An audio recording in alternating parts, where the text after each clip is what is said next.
So the question is, Assalamu alaikum, dear Sheikh Shomali. Alaykum assalam wa rahmatullahi wa barakatuh. Clinically, patients with schizophrenia are challenged with waswas. Yes. It's aberration in thought due to neurohormonal imbalance. Yes.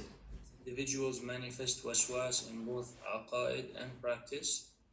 What spiritual tools, resources are available to help schizophrenia patients manage waswas in aqaid and practice? Yeah. As I said, sometimes it becomes severe and we need a psychologist or even psychotherapist to help.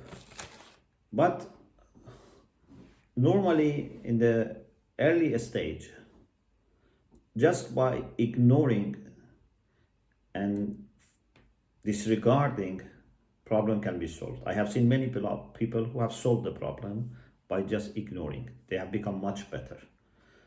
But if it is severe, then we need to go to a psychologist or psychotherapist.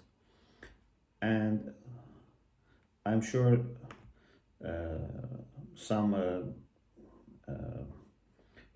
research has been done in Iran about this issue by people who have studied Islamic studies and psychology. Maybe in the West also has been done, I'm not aware, but this is so common that many people have done this. If it is really something that for KLC is a concern, maybe then we can have some of our brothers who have done medicine and psychology, or brothers and sisters. We have, alhamdulillah, such people in KLC, and we can work together and inshallah come up with something. But if it is very rare, so then maybe we don't need. In any case, many of these issues, to deal with them at the beginning, you can just deal with them with zikr, with attention to Allah subhanahu wa ta'ala, with ignoring anything which is not necessary. But if you leave it and it becomes too much, then it can create a condition that may need treatment. It's like, for example, the difference between habit and addiction. Something can be a habit, you can stop it, but it's difficult. But it becomes addiction, then normally it needs treatment. Because it has become very severe and it needs treatment.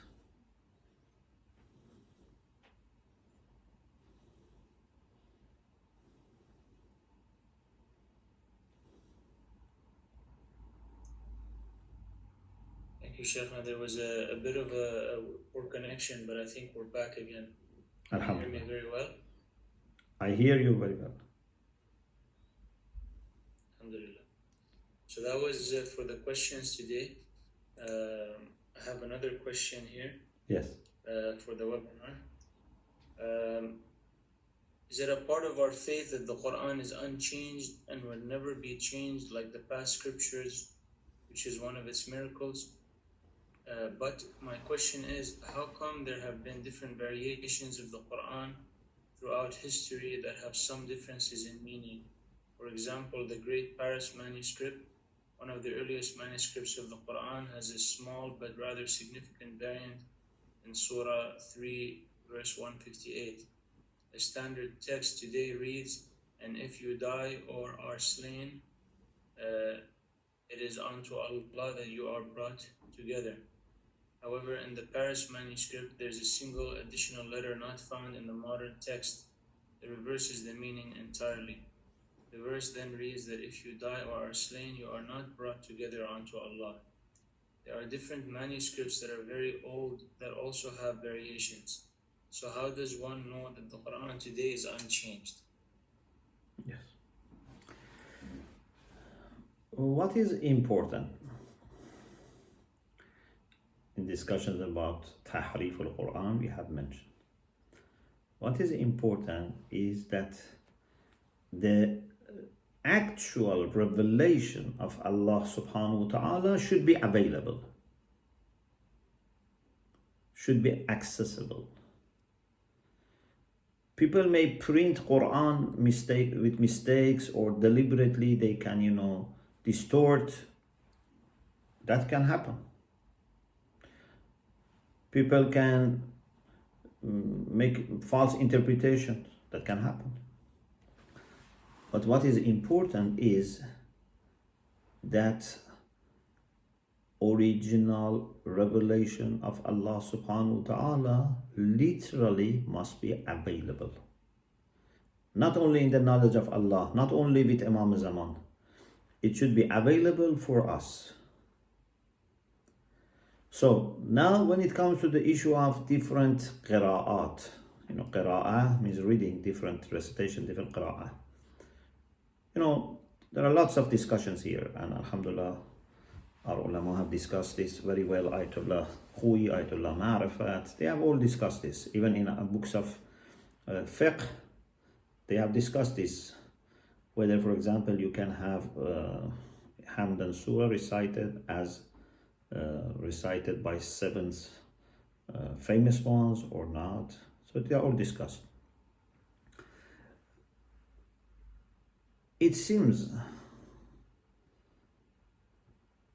that Allah subhanahu wa ta'ala has revealed the Quran in one way.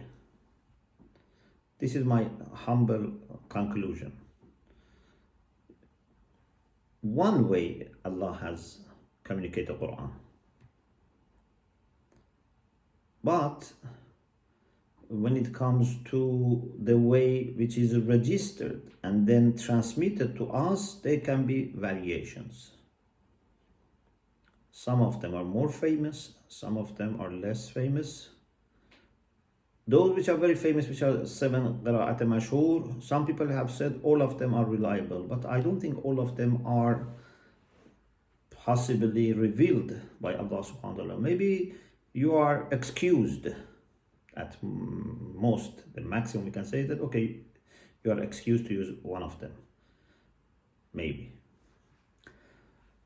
In any case, what is important is that alhamdulillah now the most common version or qira'ah is Hafs from Asim.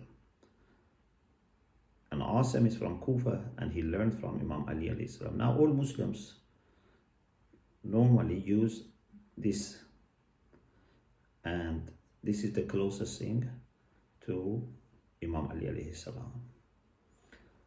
Many of these qira'at doesn't change the meaning that much. Some may change the meaning. Some can be mistakes, obvious mistakes. In any case, what is for us the most fundamental thing is that Quran that Allah revealed is available.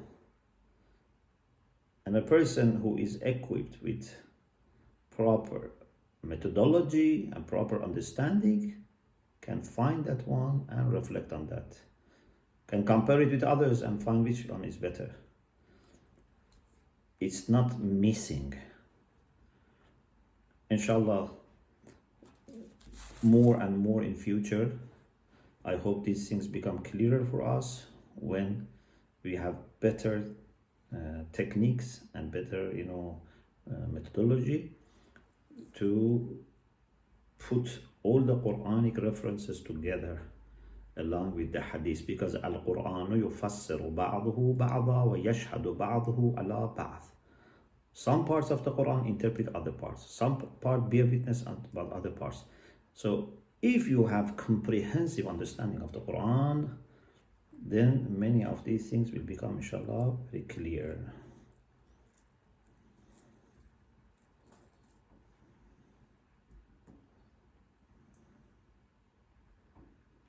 Thank you very much, Sheikh.